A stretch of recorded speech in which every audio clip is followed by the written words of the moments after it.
Hello नन्हे मुन्ने class ninth के बच्चों, ये वीडियो आपके लिए है। आप सभी का स्वागत करते हैं हमारे चैनल जिसका नाम है फिजिक्स कोच में। इस वीडियो में हम लोग NCERT class 9 science chapter 2 is matter around us pure से जुड़े हुए ढेर सारे मल्टीपल चॉइस क्वेश्चन को फुल एक्सप्लेनेशन के साथ में समझाते हुए वीडियो बनाएंगे। तो चलिए, शुरू करने से पहले आप सभी से एक रिक्वेस्ट है कि जो हमारे चैनल पर नए हैं हमारे चैनल को सब्सक्राइब करें और इस वीडियो को एंड तक देखें और वीडियो को लाइक ज़रूर करें और अपने दोस्तों के साथ शेयर करें।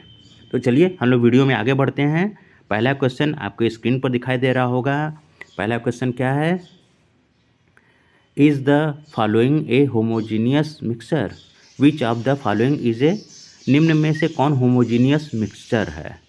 ठीक, तो अब पूछ क्या रहा है होमोजीनियस मिक्सचर। तो होमोजीनियस मिक्सचर क्या होता है? एक ऐसा मिक्सचर जिसको घोलने के बाद उसके अंदर कोई भी पार्टिकल न दिखाई दे, पार्टिकल एकदम दिखाई देना ख़त्म हो जाए, उसी को बोलते हैं होमोजीनियस मिक्सचर। जैसे चीनी को अगर हम लोग पानी में मिलाते हैं तो क्या होता है, चीनी के जो एटम होते हैं वो पानी के एटम के साथ एकदम से मिक्स हो जाते हैं, दिखता ही नहीं कि उसके अंदर चीनी रह गई है या नहीं। या पानी के साथ अगर नमक को मिलाएं तो साल्ट को मिलाते हैं तो वो भी नहीं दिखता है। तो ऐसे ही मिक्सचर को बोलते हैं होमोजीनियस मिक्सचर। लेकिन अगर पानी में हम लोग रेत को मिलाएंगे, बालू को मिलाएंगे, मिट्टी को मिलाएंगे, तब क्या होता है बच्चों? तब आप लोग देखे होंगे कि वो उस पानी के साथ नहीं मिलता है, बल्कि मिलाने के कुछ देर बाद बर्तन के तली में या ग्लास के तली में नीचे बैठा हुआ रह जाएगा। ठीक है, क्यों? क्योंकि वो उसके साथ मिलने के लिए बना ही हुआ नहीं है। ऐसे ही मिक्सचर को बोलते हैं heterogeneous mixture.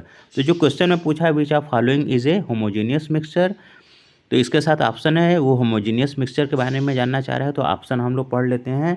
A salt water, sand and iron filing. Option C है oil and water, milk and water. तो जो साल्ट वाटर होता है यानी कि साल्ट को पानी में मिला देने को ही मिला देने के बाद जो मिक्सचर बनता है उसी को बोलते हैं साल्ट वाटर। तो इसमें ऑप्शन ए सही हो जाएगा, साल्ट वाटर, क्योंकि ये होमोजीनियस मिक्सचर है। जब नमक को हम पानी में मिलाते हैं तो वो बिल्कुल से नमक के जो एटम होते हैं वो पानी के एटम के मॉलिक्यूल्स के बीच में बैठ जाते हैं। इसी कारण से वो पानी साफ एकदम दिखाई देता है, लगेगा जैसे इसमें कुछ मिला ही हुआ नहीं है। ठीक है, और जो उसमें से लाइट है वो डायरेक्ट पास कर जाता है।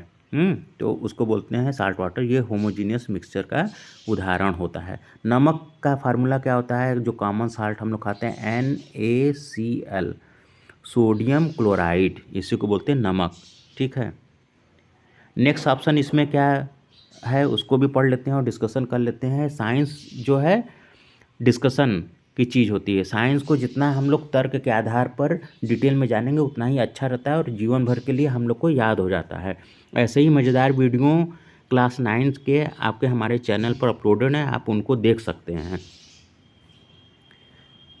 हमारे इस चैनल पर class 12th physics, class 11th physics, class 10th science के ढेर सारे वीडियो अपलोड हैं, आप उसको देख लीजिए। दूसरा सैंड एंड आयरन फाइलिंग, यानी बालू और लोहे के पार्टिकल्स को अगर आपस में मिलाएं तो क्या मिलेंगे? नहीं मिलेंगे, वो अलग अलग आपको आंखों से दिखते रहेंगे। तो ये क्या हो जाएगा? एक हेट्रोजीनियस मिक्सचर का उदाहरण हो जाएगा।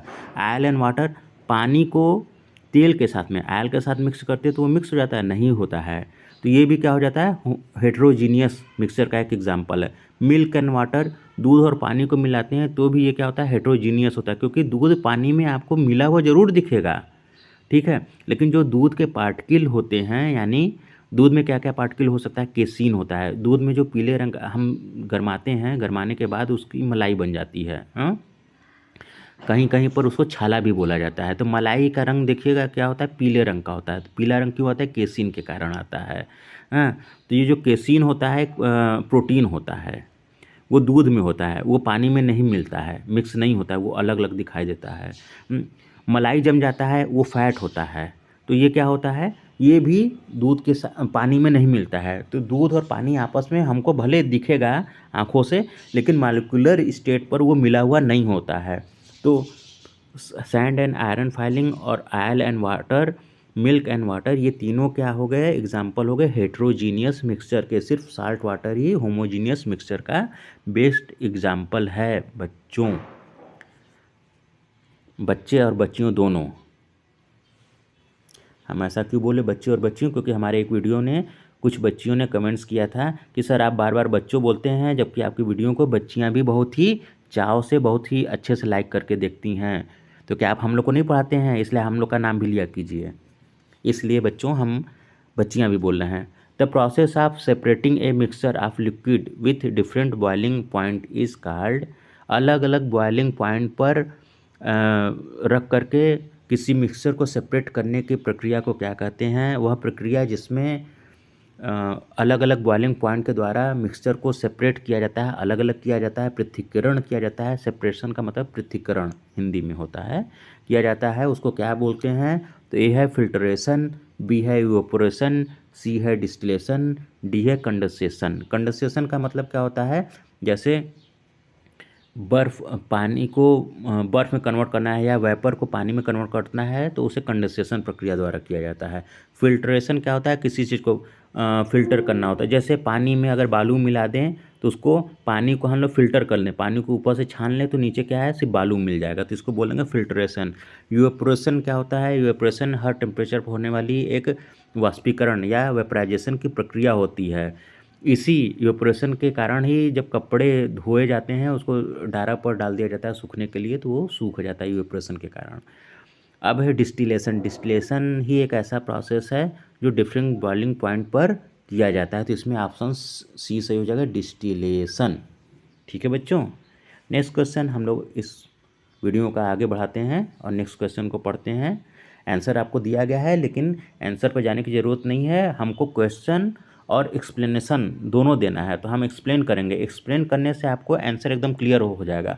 हो सकता है कि हमने जो पीडीएफ क्रिएट किया हो, बनाया हो, ये जो क्वेश्चन हो, उसका आंसर हड़बड़ी में बनाते समय गलत हो गया हो। जब हम एक्सप्लेन करेंगे तो उसी का गलत या सही ये भी हम आपको बता देंगे, इसलिए आप एक्सप्लेनेशन को ध्यान से सुनिए।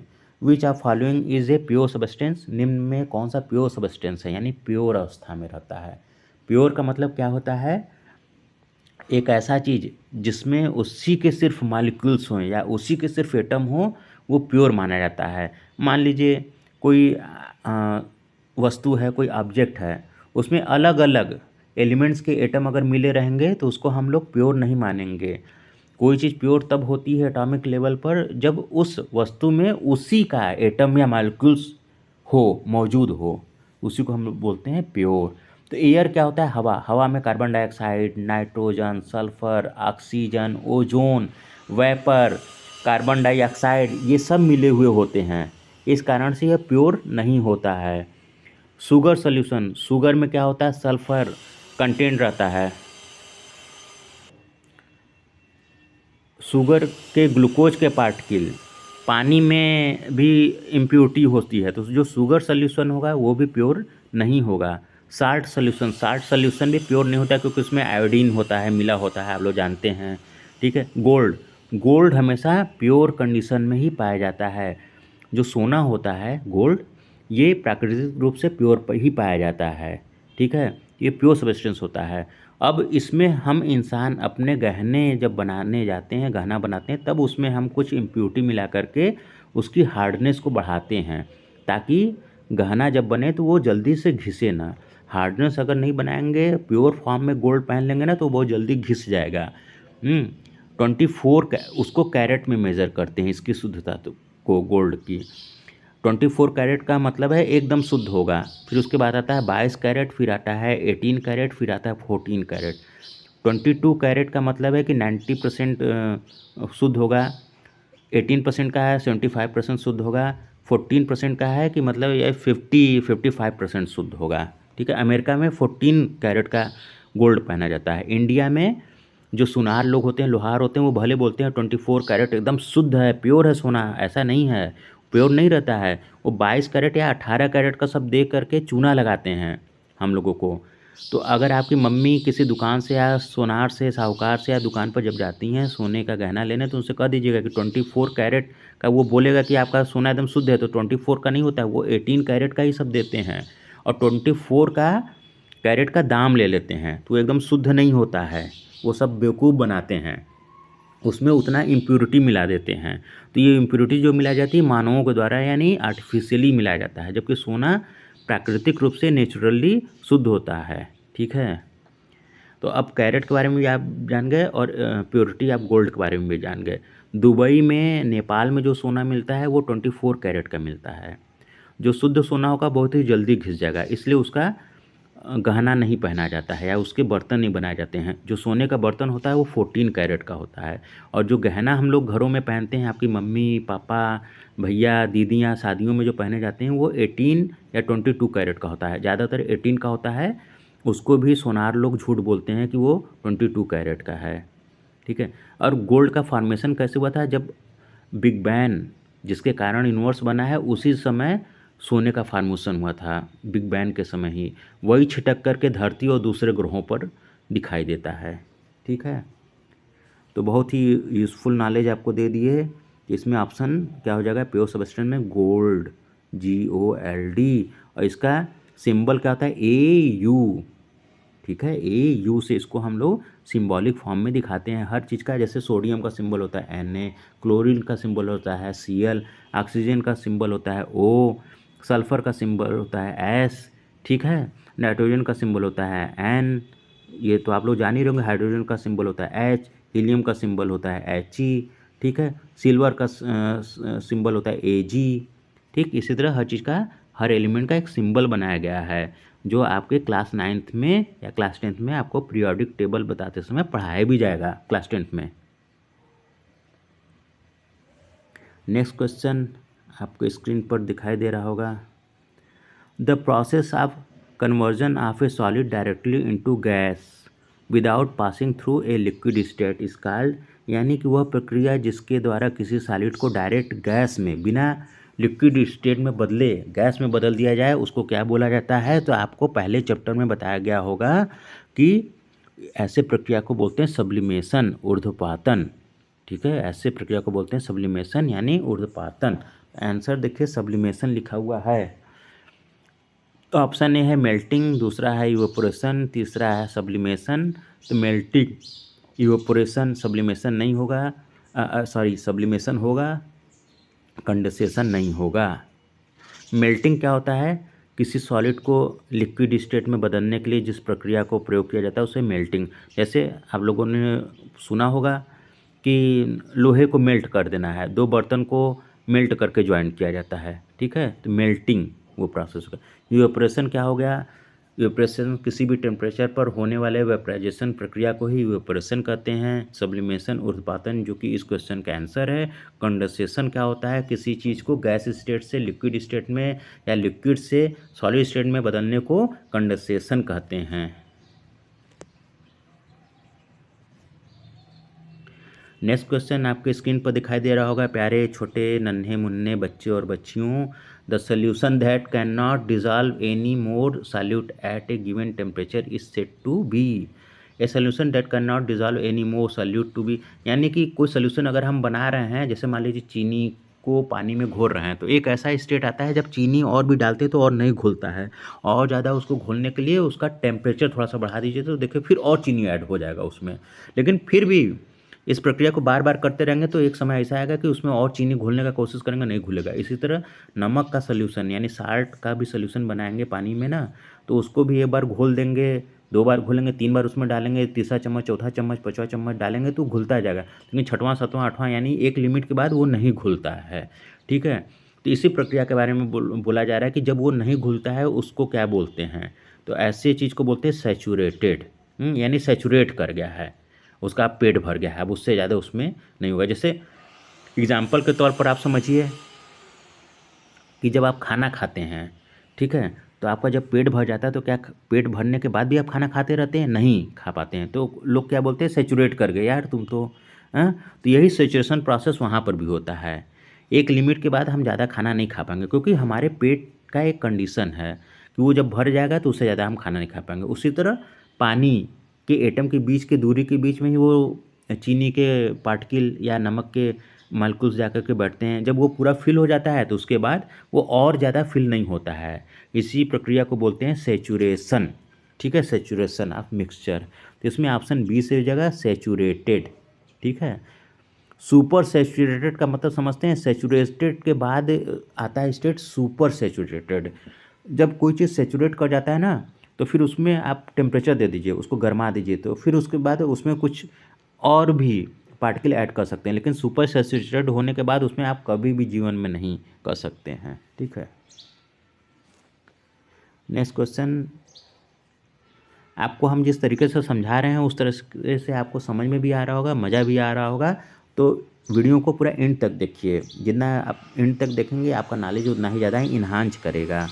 बहुत ही ध्यान से पढ़िए, पढ़ाई बहुत ही ध्यान से पढ़ी जाती है, और जितना ही मज़ा लेकर के पढ़ेंगे, समझ आएगा तो मज़ा आएगा, और अगर मज़ा आएगा तो आपको समझ आएगा, समझ आएगा तो आपको मज़ा आएगा, मज़ा आएगा तो समझ आएगा। Which method is use to separate a mixture of salt and water. निम्न में से कौन सा तरीका अपनाएं पानी और नमक को अलग करने के लिए? तो ऑप्शन ए फिल्ट्रेशन, इवेपोरेशन, डिकेंटेशन, सब्लिमेशन। तो इवेपोरेशन है, आप नमक पानी का घोल बना लीजिए, उसको धूप में रख दीजिए, धीरे धीरे धीरे धीरे इवेपोरेशन के कारण क्या होगा, पानी उड़ जाएगा, नमक उसी बर्तन में अपना रह जाता है। तो इवेपोरेशन के द्वारा हम साल्ट और पानी के मिक्सचर को अलग कर सकते हैं। तो इसमें ऑप्शन बी से हो जाएगा इवेपोरेशन। देखिए बच्चों, जब हम आपको समझाएंगे तो आपको बिल्कुल वैसा लगेगा जैसे आपके सामने एक फिल्म चल रहा है। हम आपको समझाते जाएंगे, आप समझते जाइए, आपकी पढ़ाई बहुत अच्छी हो जाएगी। नेक्स्ट क्वेश्चन हम आपको फटाक से पढ़ते हैं। Which of the following is not a physical change. निम्न में से कौन फिजिकल चेंज को नहीं दर्शाता है? तो अब ऑप्शन पढ़ते हैं, कौन कौन सा ऑप्शन है, पढ़िए। ऑप्शन ए है बॉइलिंग ऑफ वाटर, दूसरा है rusting of water, freezing of water, D है मेल्टिंग ऑफ वाटर। तो इस क्वेश्चन को बड़ा ध्यान से बस फिर से पढ़ लीजिए। यहाँ क्वेश्चन में क्या पूछा, following is a not a physical change. कौन सा फिजिकल चेंज को नहीं दर्शाता है, नहीं शो करता है, नहीं शब्द पूछा गया है।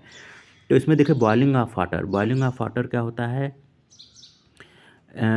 Rusting of iron, freezing of water, melting of. तो boiling of water, freezing of water, melting of wax, ये तीनों का फिजिकल स्टेट को चेंज करने की प्रक्रिया बताता है। पहला वाला चैप्टर ध्यान में रखिए। तो ये तीनों क्या है, फिजिकल स्टेट को चेंज होने की प्रक्रिया बता रहा है। लेकिन रस्टिंग ऑफ वाटर ये फिजिकल चेंज नहीं है। रस्टिंग में क्या होता है, जंग लग जाता है, किसके कारण, ऑक्सीजन के कारण। जो आयरन वो ऑक्सीडाइड हो जाता है, जहाँ सफ़ेद पहले कलर रहेगा वहीं पर वो भूरा हो जाएगा। तो कलर चेंज हो जाने को फिजिकल चेंज नहीं बोला जाता है, इसीलिए इसका ऑप्शन बी सही होगा। Rusting of water is a not physical change. ठीक है, इसलिए रस्टिंग ऑफ वाटर होगा। साइंस को जितना ही समझेंगे उतना ही पढ़ने में आपको मज़ा आएगा, और एक बार जब मज़ा आने लगेगा पढ़ने में तो आपको अपने आप समझ में भी आने लगेगा। यही इसका बेसिक प्रिंसिपल है साइंस पढ़ने का।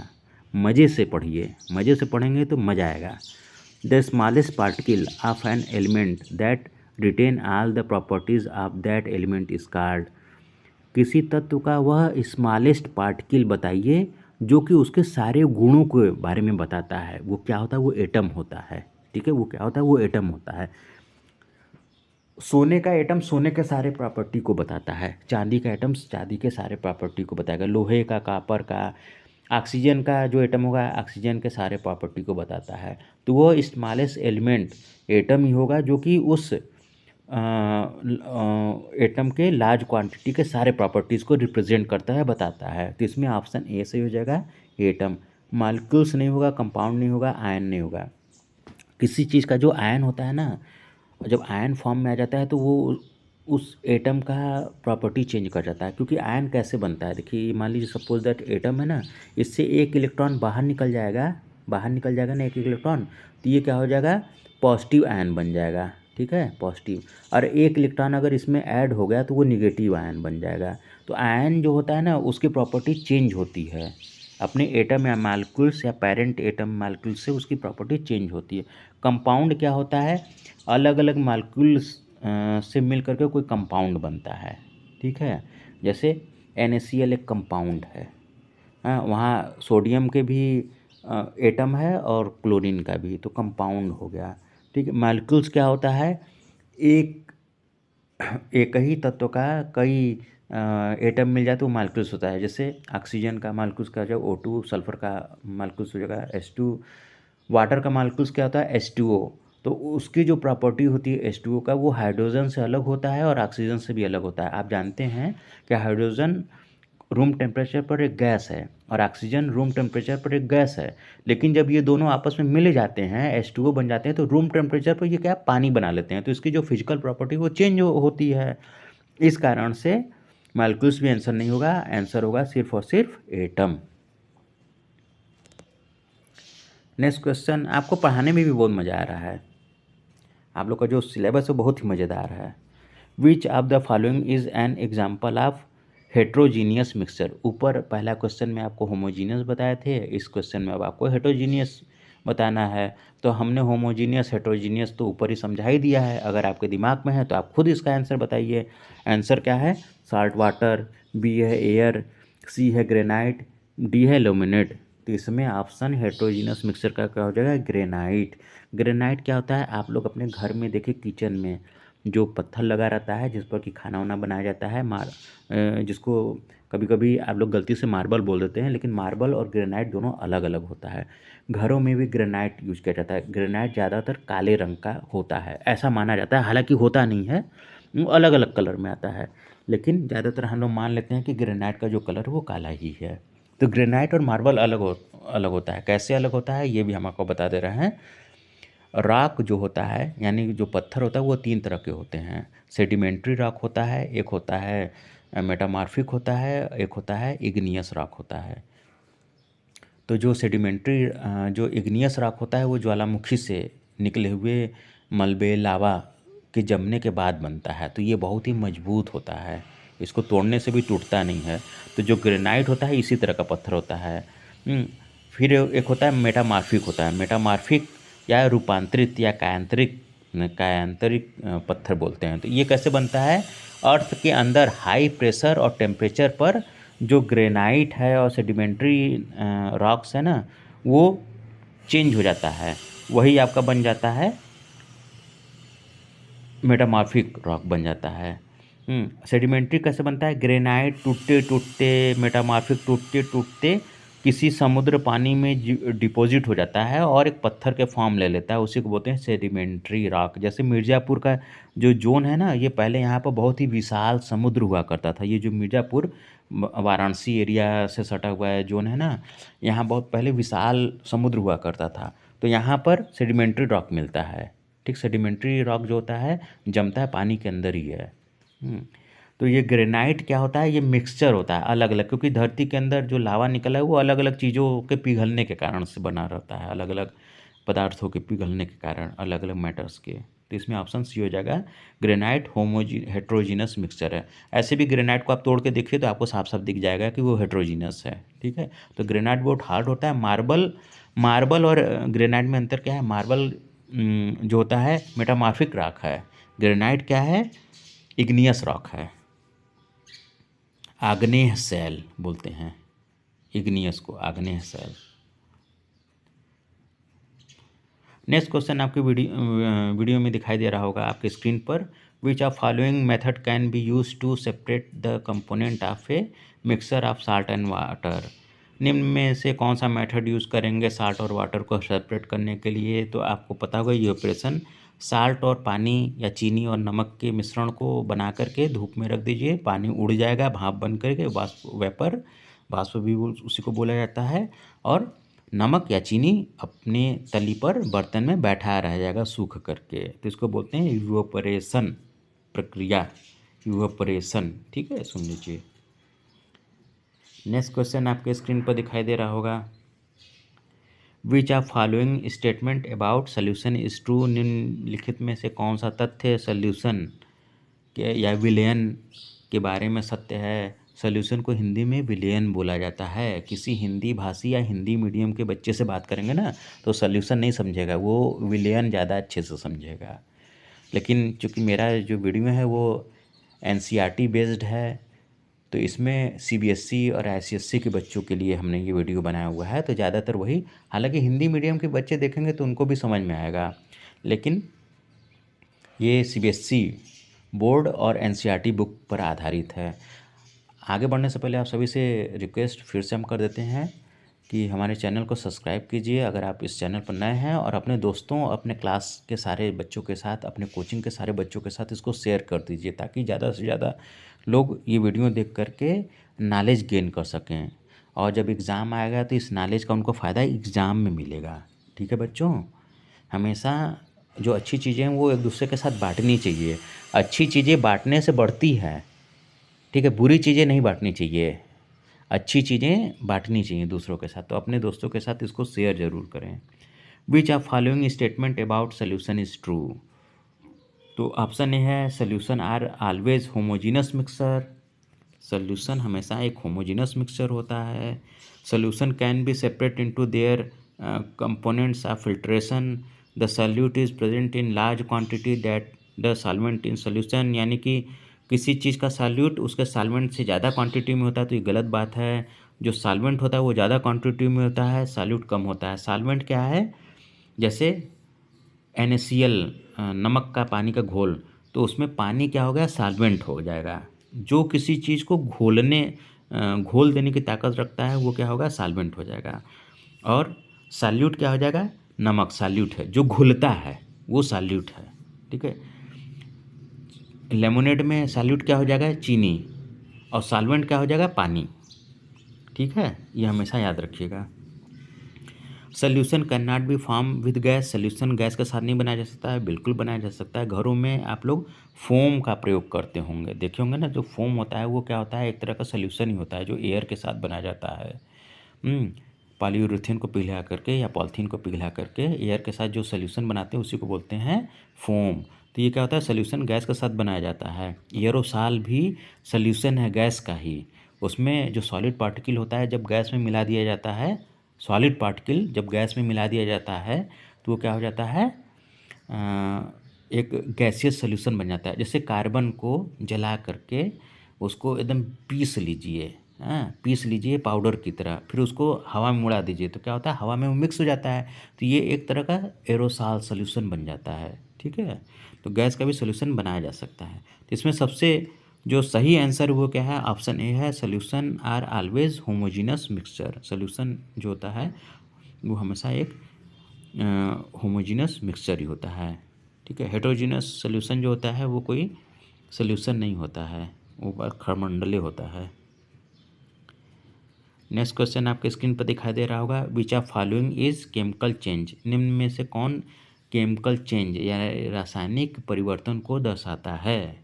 फिर से हिंदी मीडियम वालों से जब केमिकल चेंज के बारे में पूछेंगे ना तो वो बोलेंगे कि केमिकल मतलब रसायन, चेंज मतलब परिवर्तन, तो केमिकल चेंज को दर्शाता है। तो पहला ऑप्शन है freezing water into to form ice, यानी वाटर को फ्रीज कर दीजिए, आइस में कन्वर्ट कर दीजिए। Cutting a piece of wood into smaller piece, यानी कि लकड़ी के टुकड़े को छोटे छोटे भागों में बांट दीजिए। डाइजेस्टिंग फूड इन स्टमक, यानी जो खाना है पेट में जाके पच जाता है, डाइजेस्ट हो जाता है।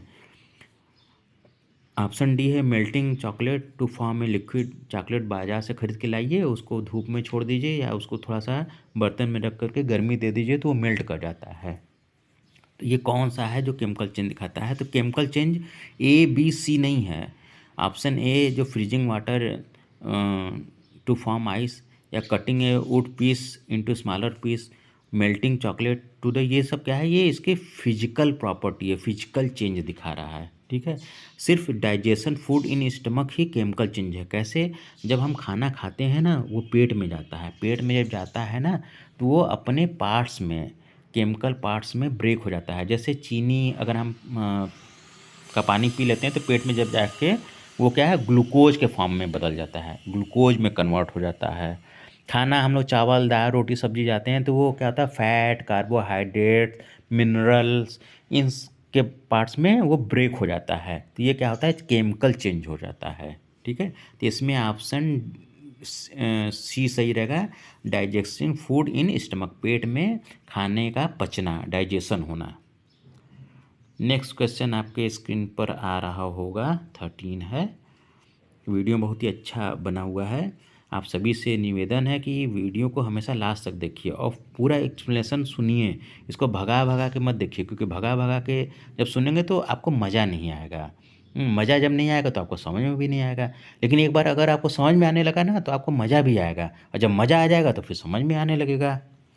In a process where a liquid is rapidly rotated, denser particles settle at the bottom while lighter particles remain at top. The principle find application in, मतलब वह प्रक्रिया जिसमें कि किसी लिक्विड को हम तेज़ी से घुमाते हैं तो जो डेंसर पार्टिकल है या हैवी जो पार्टिकल है वो उसके सेंटर पर या बॉटम में बैठ जाता है, और जो लाइटर पार्टिकल है वो उसके टॉप पर तैरता रहता है। इस प्रक्रिया को क्या बोलते हैं? इस प्रक्रिया को बोलते हैं सेंट्रीफ्यूगेशन। सेंट्रीफ्यूगेशन कहते हैं, ठीक है। आप लोग देखे होंगे जो घर में दूध वाले भैया लोग आते हैं तो वो दूध लाते हैं, तो उसको पहले सेंट्रीफ्यूगेशन प्रोसेस से ना उसमें से जो क्रीम है उसको निकाल लेते हैं, फिर वो आपके घर में दूध लाते हैं। तो इस तरह उसमें जो फैट या क्रीम की मात्रा होती है वो क्या होती है? वो कम हो जाती है। तो ये सेंट्रीफ्यूगेशन प्रोसेस से ही हो पाता है। फिल्ट्रेशन, डिस्टिलेशन, इवेपोरेशन, टनलिंग ये सब नहीं है। टनलिंग मतलब किसी चीज़ को खोदना कहते हैं, टनल बनाने को टनलिंग इफेक्ट बोलते हैं। तो इसमें ऑप्शन ए सही हो जाएगा। तो इस वीडियो में हम लोग इतना ही रखते हैं। आगे हम आपके लिए और भी वीडियो बनाएंगे, तो हमारे चैनल को आप ट्यून किए रहिए, यहाँ स्टे ट्यून रहिए आप। और इस वीडियो को अपने साथ के 9th क्लास के क्लासमेट्स के साथ में, अपने फ्रेंड्स के साथ में, अपने कोचिंग के मेट्स के साथ में, कोचिंग के दोस्तों के साथ ज़रूर से शेयर कीजिए ताकि उनको भी इसका लाभ मिल सके। जितना आप समझे रहेंगे आपको फ़ायदा मिलेगा एग्ज़ाम में। नेक्स्ट जो वीडियो हम बनाएंगे, अपने हर वीडियो में 9th क्लास के बच्चे बच्चियों को हम पहले ही बता देते हैं कि हम अगला कौन सा वीडियो बनाने वाले हैं। तो अगला जो वीडियो बनाएंगे ना, ये आपका होगा क्लास 9th साइंस MCQ का चैप्टर 3 एटम एंड मॉलिक्यूल्स। तो ये जो वीडियो बनेगा ये बहुत ही मज़ेदार होगा, ये वाला भी वीडियो इसी वीडियो की तरह। तो इसको हम नेक्स्ट अपलोड करेंगे, तो हमारे चैनल को सब्सक्राइब करें। पूरा वीडियो लास्ट तक देखने के लिए आप सभी बच्चों को बहुत बहुत धन्यवाद। जय हिंद दोस्तों। क्योंकि वीडियो काफ़ी लंबा हो गया है तो अब वीडियो को हम लोग विराम देते हैं। जय हिंद।